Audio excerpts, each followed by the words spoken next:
J'étais en Israël dans les années 67-69, après la guerre des 6 jours. Et ça peut vous paraître surprenant, mais à ce moment-là, Jérusalem, par exemple, était extrêmement paisible. On pouvait se promener dans la vieille ville, il n'y avait aucun problème. Pourquoi? Parce qu'on était dans une phase équinoxiale de Saturne. Et en phase équinoxiale, c'est aussi ce qui s'est produit d'ailleurs en 1940 avec les Allemands occupant Paris, etc. En phase équinoxiale, il n'y a pas de rejet de l'autre, rejet de l'étranger.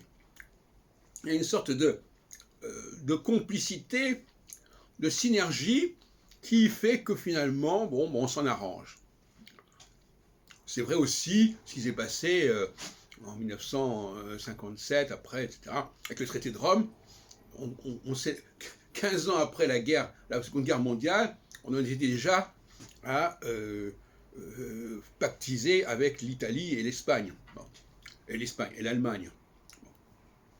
Ce qui montre bien d'ailleurs que les questions de guerre mondiale, il faut les relativiser. Au fond, le phénomène de la construction de l'Union européenne n'est pas fondamentalement différent de celui de ce continent européen qui était unifié par la domination allemande, 15 ans plus tôt.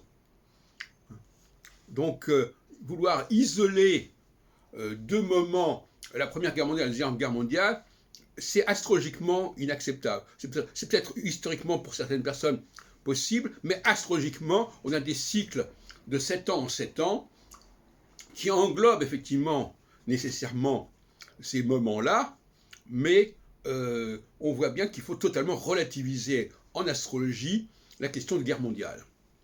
Ce que n'a pas fait André Barbeau, pour des raisons qui sont liées d'ailleurs à sa culture, à sa formation et à son savoir historique.